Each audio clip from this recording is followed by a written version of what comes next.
कुल्लू जिला के पीच गांव में 2 घोड़ों में ग्लैंडर्स वायरस की पुष्टि के बाद प्रोटोकॉल के तहत घोड़ों को जमीन में दबाकर डिस्पोजल किया। जिला में सबसे पहले गड़सा में एक घोड़े में यह वायरस पाया था, जिसकी चपेट में आने के बाद तीज में भी 2 घोड़ों में ग्लैंडर वायरस की पुष्टि हुई है। पशुपालन विभाग की तरफ से एहतियात तौर पर 5 किलोमीटर के दायरे में सभी घोड़ों के सैंपल लिए हैं, जिसको जांच के लिए हरियाणा की हिसार लैब में भेजा गया है। पशुपालन विभाग के एडिशनल डायरेक्टर डॉक्टर अजीत ने कहा कि कुल्लू जिला के पीच गांव में 2 घोड़ों में ग्लैंडर्स वायरस की पुष्टि हुई थी। उन्होंने कहा कि उसके बाद पशुपालन विभाग की तरफ से आसपास के क्षेत्रों के 100 घोड़ों के सैंपल हिसार लैब भेजे गए हैं। कुल्लू जिले में पिछले 2-3 महीने पहले की बात है कि पीच से 2 एनिमल रिपोर्टेड हुए। उनके जो सैंपल भेजे थे हमने, जो नेशनल रिसर्च सेंटर जो इक्वाइंस का है हिसार में, तो 20 अप्रैल को उनका जो रिपोर्ट आया था 2 एनिमल के पॉजिटिव है।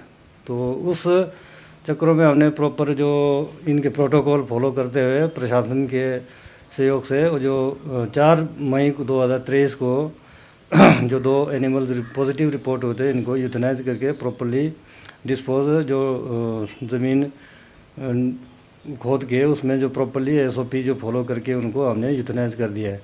उसके अलावा जो उस एरिया में थे, जो विद इन 5 किलोमीटर के रेडियस में थे, जो सैंपल्स हमने रेंडम सैंपल लिए हैं जो हॉर्सेस के, लगभग 100 सैंपल लिए हमने। जो 70 सैंपल है sub division veterinary hospital Kullu के अंडर से, और जो भुट्टी हॉस्पिटल के अंदर 30 सैंपल जो घोड़ों के लिए हुए हैं, उनको दोबारा हमने जो नेशनल रिसर्च सेंटर जो इक्वाइंस रिसर्च इंस्टीट्यूट है हरियाणा, दोबारा भेजा हुआ है। तो हम उम्मीद कर रहे हैं कि उनका जो रिपोर्ट है जल्द से जल्द पहुंचे, उसके बाद हम फर्दर कार्रवाई करेंगे। वैसे भी इस बीच हम जो हमारे विभाग के जो कर्मचारी है पूरी नज़र रखे हैं, इसमें सर्विलेंस प्रॉपरली कर रहे हैं कि ताकि कोई बाहर से एनिमल दोबारा इस एरिया में ना एंटर करे और यहाँ से भी कोई एनिमल बाहर ना जाए, ताकि जो बीमारी है जो दूसरे एरिया में ना फैले।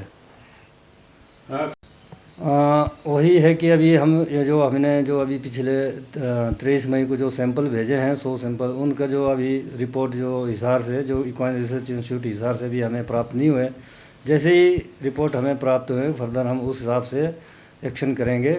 जहाँ तक जो आप जो 3 महीने की बात कर रहे हैं, हम नेचुरली हर महीने के बाद इनकी सैंपलिंग करेंगे। जो 5 किलोमीटर जो रेडियस में जो इक्वाइंस जो पालते हैं, जो लोग फार्मर्स हैं, उनके जो सैंपल हम हर 3 महीने के अंदर हम सैंपल भेजेंगे।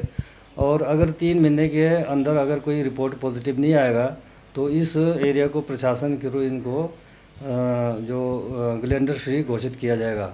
इन केस अगर बीच में अगर कोई पॉजिटिव केस आता है तो इनको एज पर जो नॉर्म्स है हम उसी जो ग्लैंडर के जो नॉर्म्स है SOPs है उस चीज़ को हम फॉलो करेंगे।